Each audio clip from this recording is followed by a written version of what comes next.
Eternity, what is it? How can a mortal imagine the endless flow of time? But for Mark Mason, eternity lasted exactly 16 years, 3 months, and 17 days. It began with the gaze of his wife, Haitzi, who kissed Mark after he proposed. However, eternity was just as suddenly cut short when Mark witnessed Haitzi exchanging loving glances and kisses with another woman in a restaurant 2 blocks from their home. At first, Mark curiously observed the unfolding scene, but soon shock, disgust, and anger overwhelmed him. Fleetingly, he thought about a physical confrontation, but dismissed the idea, for one must not hit women. The couple immersed in their new tender relationship were oblivious, enjoying their meal and kisses. Mark, consumed by rage and helplessness, watched them as if observing a stranger's life. I was married to Haitzi for over 14 years, with 2 exceptional years before that, he reflected. But I never suspected she was changing her orientation. The revelation of his wife's bisexuality paled in comparison to his anger over her obvious infidelity, regardless of her partner's gender. Once Haitzi had accepted Mark's ring, he considered it the beginning of eternity. Who would have thought that some eternities have an expiration date? He bitterly smirked. After settling the bill, Mark got into his car and slowly drove home, pondering what had happened. Fortunately, he returned to his hometown earlier than planned, on a Friday evening instead of Saturday.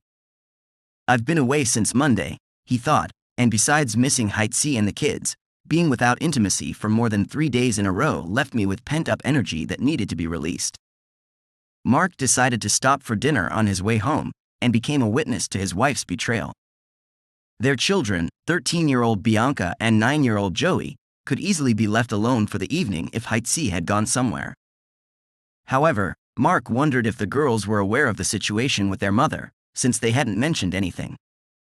On the way, he analyzed what he had done wrong, how long it had lasted, and sometimes his thoughts took on a sarcastic tone. At least I don't have to worry that her lover is more worthy than I am. Mark entered the house at 9 p.m., but Haitzi was not there yet. His daughters greeted him joyfully, but he looked at them absent-mindedly, lost in anxious thoughts. When Haitzi returned 2 hours later, she must have noticed his car and tidied herself up a bit. Mark noted a change in her behavior. She seemed less content than usual. "What are you doing here so early?" Haitzi asked with concern in her voice. Mark playfully replied, emphasizing her surprised greeting. Haitzi frowned slightly. "If I had known you would come home earlier, I would have prepared something tasty." There was tension in her voice. Gradually exchanging words, the spouses felt the tension in the air growing.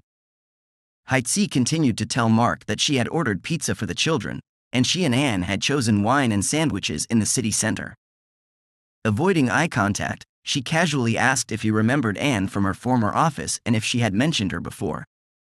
Mark nodded affirmatively, although he understood the dishonesty of the question. Then Haitzi sarcastically described Anne as a blonde with a voluptuous bust, noting the trail of admirers she left behind. Haitzi herself could also gather a football team just by entering a room, thanks to her captivating effect not only on married women.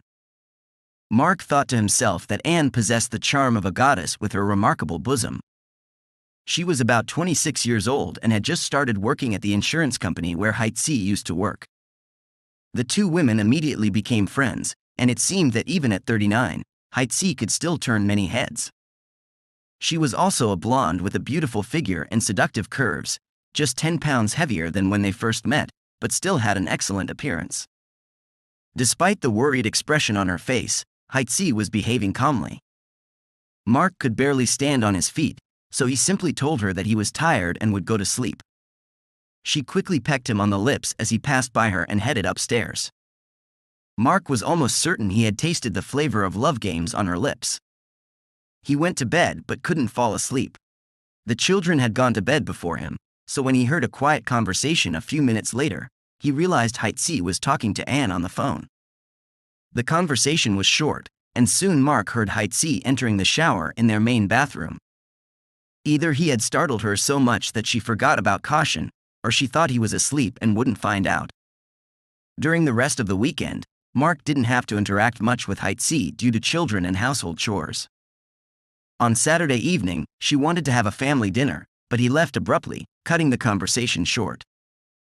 Heitzi must have sensed that something was wrong, as Mark rarely acted so abruptly and uncommunicative with her. On Monday morning at work, Mark asked his boss Drake for a day off due to personal problems. Having gone through a divorce and remarriage himself, Drake understood what had happened in Mark's family. Considering Mark's recent successful business trip, he didn't object to the day off and even handed him his divorce lawyer's business card. "I regret the unexpected turn in your relationship with Heitzi," Drake said. Mark thanked him for his understanding, "and I saw a future with a long-lasting relationship with Heitzi." Following his boss's advice, the next day Mark consulted the lawyer. She showed care for his emotions and offered gentle guidance. The lawyer was surprised when Mark decided not to hire a private detective to gather evidence of Heitzi's infidelity. "In a no-fault state, such evidence may not carry much weight," she explained. "The main issue would be potential visitation rights difficulties, although I'm sure that won't be a serious problem for you." Being at home near the girls was unbearable for Mark. The minimal interaction with Heitzi hinted that she felt it. The children also noticed the unusual silence between their parents.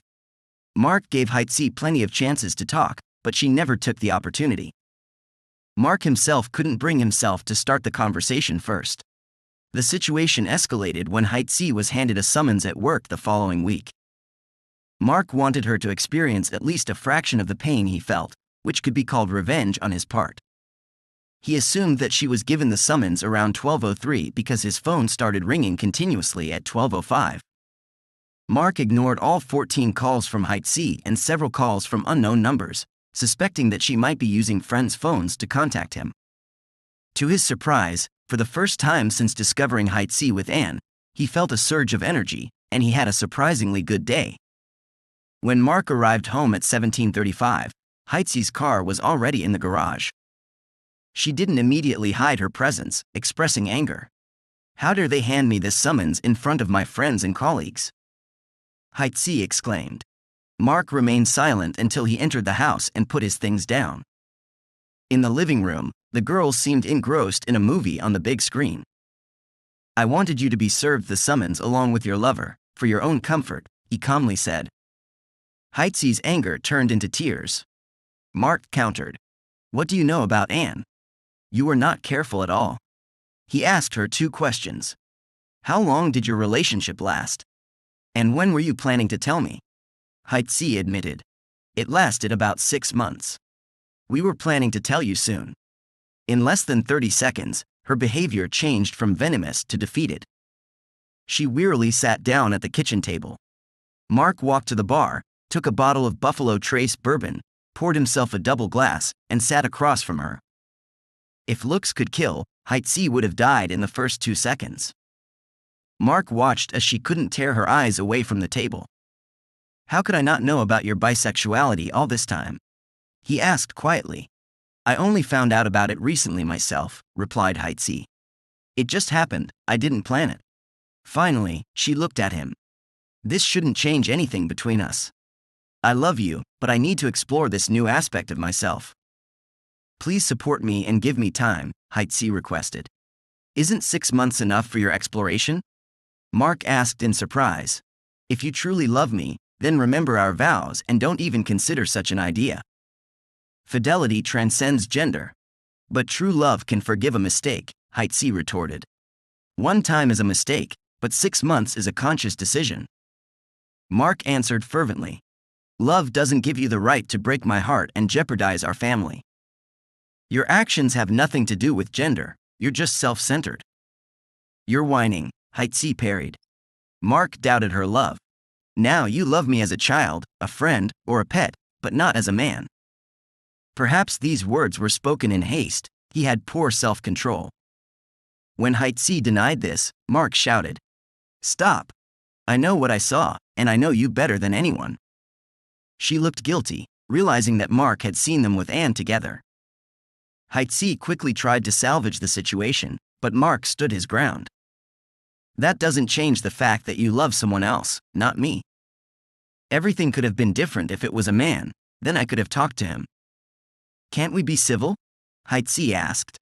Of course, Mark acknowledged the painful truth. But in that case, my wife was stolen by her female lover, the woman you fell in love with. Several months later, Mark found out that the children knew nothing about Heitsi's affair. They thought Aunt Anne was just a close friend of their mother. The children saw them kissing and tenderly touching each other, but since Aunt Anne was a woman, they didn't find anything reprehensible in it. Mark found out about it when one evening they went out to dinner with the children, and the kids mentioned that Aunt Anne started being home more often after he moved out. It seemed like they were starting to suspect that Aunt Anne was one of the reasons for their parents' divorce. Since they lived in a no-fault state, Mark and Heitsi's finances were practically split evenly. He had to pay child support. Heitsi got the house until the kids went to college, and Mark, of course, had to pay child support for their upkeep. He moved to an apartment 15 minutes away from the former home. Honestly, Mark was completely crushed.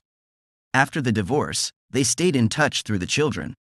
The girls were involved in many school and extracurricular activities, and Heitsi and Mark tried their best to support them as much as they could. For some reason, Heitsi stubbornly resisted the divorce, and the process dragged on for a whole year before they finally finalized it. Mark behaved politely, no more, when he encountered Heitsi and Anne at their daughter's events. He was always invited to family gatherings, but knowing that Heitsi would be there, he would apologize and leave. Mark understood that he was missing out on wonderful family memories, but he had to make huge efforts to maintain composure around Heitsi and Anne. Instead, he arranged separate days for the children to give them gifts on their birthdays and Christmas. As expected, each of them kept friends they had before the marriage. Almost all the friends they made after the wedding stayed with Heitsi. Many of them somehow feel awkward around you, considering that you lost your wife to another woman, one of the husbands explained to Mark. The general opinion was that Mark somehow deserved it, and some of their mutual married friends expressed this opinion directly. Mark let them go without a fight, because as the old saying goes, in difficult times you find out who your true friends are. By his own choice, Mark didn't date much in the following years. His heart, of course, was not ready for this, and he did not require much social interaction. After a year of solitude, he went to the local animal shelter and adopted a 3-year-old German Shepherd. "I want to see the 3 dogs that have been with you the longest," Mark asked the staff. The one he chose had been at the shelter since she was a puppy, but after numerous rejections, she became a quiet, withdrawn animal with the saddest eyes Mark had ever seen. "We were kindred spirits because we were both rejected," he reflected. The dog's name was Bob, not a cute name, just Bob. Bob caught Mark, and Mark caught Bob. After inspecting the apartment, Bob climbed onto the couch with Mark and curled up next to him. Bob got along well with the girls Mark sometimes invited over, but it seemed he enjoyed it most when they were alone. The dog loved going for walks or rides with Mark, and they could discuss anything. True, Bob mostly stayed silent during these conversations, but Mark could tell from his expression and ears that the dog was listening attentively. Several years later, Mark's eldest daughter Bianca met a guy from Boston in college and married him. Since Mark had succeeded in his career as an engineer, he could afford to give his daughter a dream wedding. He proudly walked her down the aisle, but after the ceremony, Bianca reproached him for messing up his only line. "I realized it during the rehearsal, but in the actual moment, my voice faltered," Mark admitted. Instead of saying the expected, "her mother and I," he simply replied, "I," when asked who gives Heitsi away. "I was almost choked up with emotion," he explained the reason for the slip. Sitting next to Heitsi, Bianca quietly remarked, "That was awful, and you knew it." Anne, sitting next to Heitsi, boldly stared at Mark. "Forget about it," he quietly told her, checking to see if the pastor noticed their exchange of remarks. Wedding ceremonies always evoked memories in Mark, and at first he warmly remembered his own wedding. But it didn't last long. After 30 seconds, he pictured Heitsi and Anne together in the restaurant when he found out about their relationship. Coming out of his reverie, Mark noticed Heitsi looking sadly at him. She blushed and quickly looked away. Apparently, she too was lost in memories. Although Mark wasn't trying to observe, he noticed that Heitsi and Anne were having a great time with Bianca, her husband Jerry, and practically all the other guests. Then Mark realized that he was one of the few lonely people over 50 in the room. Feeling sorry for himself, he approached the open bar and ordered a glass of 18-year-old Irish whiskey. Taking his glass, Mark sat at his table and quietly patted himself on the back for orchestrating such a grand celebration. 3 years later, Mark was once again to play the role of the father of the bride when his younger daughter Joey got married. This time, he decided not to go alone and finally made a concerted effort to meet someone. Returning home from a 3-day trip 3 weeks later, Mark stopped at a small bar restaurant about an hour's drive from his apartment. Although he usually avoided such places because of his dislike for country music, the barbecue pork advertisement enticed him to go in. The food was excellent, and when the DJ started playing music around 8 in the evening, Mark looked around for someone to chat with. And then, a 30-year-old African-American woman of stunning beauty appeared at the door. Why is such an attractive unmarried young lady alone in this bar? Mark wondered to himself, acknowledging that he himself was just an old man. Knowing that she was probably too young for him, he still motioned to the bartender. "Whatever this lady orders, put it on my tab." The bartender informed the woman that her drink was paid for, and she approached Mark's table to thank him. "My name is Jody," she introduced herself when Mark invited her to sit down. To his surprise, Jody sat down next to him. After a pleasant evening, Jody unexpectedly suggested going to her place. Without hesitation, they headed towards the exit, but a man in a cowboy hat approached Jody and lightly kissed her on the cheek. "This is my husband, Fred," Jody reassured the bewildered Mark. "Maybe he'll join us and watch?" Fred smirked, looking straight at Mark. Something is clearly amiss in this situation, Mark expressed his discomfort. "I belong to a different generation and cannot grasp modern quirks." He raised his hands, indicating that he was ending the conversation, and walked towards his car. In another attempt to find company, Mark turned to his church. He got along well with Sharon, a 50-year-old divorced woman with long black hair, tall chest, long legs, and a big smile. After a few dates, they returned to Mark's apartment, which led to intimacy. However, during the intimate moment, Sharon started muttering her ex-husband's name, JC. The situation escalated when she began shouting his name loudly at the peak of pleasure. "I'm not JC," Mark immediately stopped, explaining the reason. In response, Sharon expressed sincere displeasure. "Why did you stop?" In a silent atmosphere, Mark drove her home, and, of course, they never met again. For the next date, Mark invited his colleague Margaret Webb for an evening of food and dancing. The lively 44-year-old divorced brunette with a large chest and voluptuous figure had been a longtime friend in the office. By that time, they both knew each other's sad stories. After several wonderful meetings, they made love for the first time and sincerely enjoyed each other's company. Anticipating his daughter's wedding, Mark invited Margaret to be his companion. She reacted seriously. "I'm not sure it's worth accompanying you to your daughter's wedding, considering your family situation with your ex-wife. You'll need approval from Bob, my 45-pound partner, a German shepherd with exquisite taste," Mark joked. "If Bob doesn't approve of you, you won't come with me to the wedding," Margaret laughed. But after Bob approved of her, she agreed to be Mark's companion, much to the joy of his daughter. However, Heitzi seemed displeased, constantly throwing disapproving glances at Mark. Since he had little interaction with his ex-wife, he ignored her opinion, but it worried Margaret, sensing Heitzi's animosity. At the rehearsal dinner, Mark finally confronted Heitzi directly. "What's the problem?" "I don't like your Girl Scout," Heitzi sarcastically replied, expressing contempt towards Margaret. "Jealousy doesn't suit you," Mark retorted. "Margaret, you and Anne are peers. Besides, you traded me for a younger female version." Heitzi smirked, involuntarily acknowledging her ex-husband's wit. A year later, Margaret became Mark's second wife, and life went on. Truth be told, he had completely forgotten that he was on the bone marrow donor registry when he received a call at work informing him that after 30 years, he could be a donor for someone. Delighted at the opportunity to save someone's life, Mark knew that the bone marrow extraction would be somewhat uncomfortable, but his heroic nature made him willingly agree to the procedure. Additional testing was required, and if successful, the extraction would be scheduled for 2 weeks later. Giving his consent, he told them he was ready.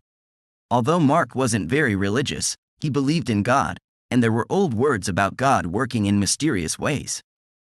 He didn't think much about it until a week later when he spoke on the phone with his eldest daughter, Bianca, during their weekly conversation. "Dad, Aunt Anne found a suitable bone marrow donor," Bianca reported. "Mom and her are very happy and actively involved in the process." Mark asked Bianca to convey his best wishes to Anne and his ex-wife Heitzi, despite the pain he had caused them. "You're an adult now and can contact them yourself," Bianca warned. "The less I talk to them, the less likely I am to say something unpleasant that I will regret later," Mark replied.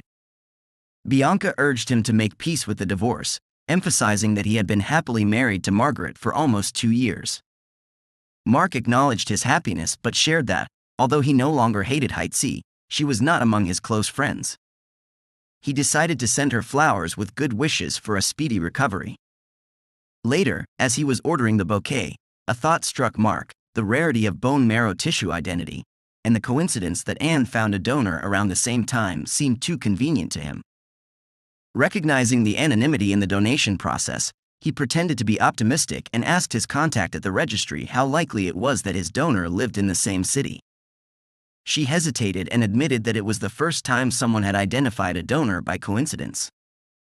Mark realized that he would most likely be donating bone marrow to Heitzi. Angered by the situation, he pondered how Heitzi had stolen his wife, never apologized, and now expected him to save her life. Mark decided that it wouldn't happen. 2 days later, he called his secretary and said he was refusing to donate. She almost cried. "Is there any specific reason why you refused?" she asked anxiously after a pause. "You understand that although you have the right to refuse, it is almost never done and will cause great concern?" "I apologize for causing horror, but it is in my own interests to refuse," Mark replied. She muttered that she regretted it and told him to call her if he changed his mind. Margaret was furious when Mark told her he had refused to donate, without explaining that he had found out who the donor was. "You are a good person and always do the right things," she exclaimed. "Backing out in this case is wrong." Later, Margaret organized a family dinner with Heitzi and the sick Anne. Mark was clearly the only one who did not know about the meeting. When everyone gathered, he asked who would speak first: Margaret, who organized the meeting without his consent; Daisy, who broke his heart many years ago; or Anne, who stole a married woman and now needed a chance at life. At these words, Mark looked at each woman in turn. Bianca took the initiative. "Dad, I understand your anger towards Mom and Aunt Anne, but refusing to donate bone marrow is a childish and petty act beneath you. Seeking revenge by depriving someone of a chance at life is wrong. It involves a person's life, not a frivolous act." Mark took a sip of whiskey and shook his head. Every action has consequences. Daisy and Anne never expected such serious consequences, but now they want to shift their problem onto me. I have been given an unexpected opportunity to make changes in the life of the one who wronged me. For me, it's a way to restore self-respect. How much can there be, if helping the one who stole my wife survive? Anne tried to look him in the eyes. "I beg you, don't let me die. The chances of survival are slim if you don't donate bone marrow." But Mark was firm. "No, that will not happen. I will not do anything to help this woman." Daisy burst into tears. Margaret whispered, "I will try to talk to him." Mark took the keys and left while the women cried. He did not return for 3 days, ignoring Margaret's calls and the children. When he came back, the house was empty. Margaret had left with some of her things. Mark also packed a suitcase and left the engagement ring on the kitchen table. 3 days later at work, Mark received an anonymous call, which turned out to be from Margaret. "Are our relationship really ending because you acted like the biggest idiot?"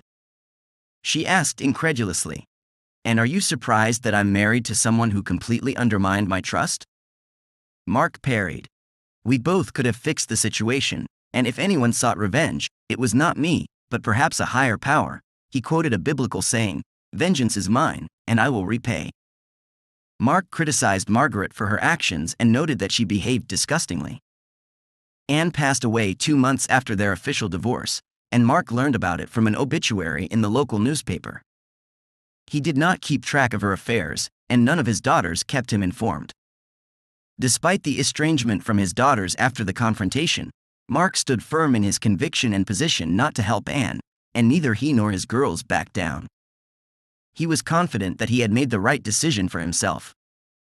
Mark was never tormented by guilt for not giving Anne his bone marrow. The bone marrow registry did not quite understand Mark's individual situation and completely crossed him off the list. This suited him just fine, as the likelihood of finding a second compatible donor was extremely low.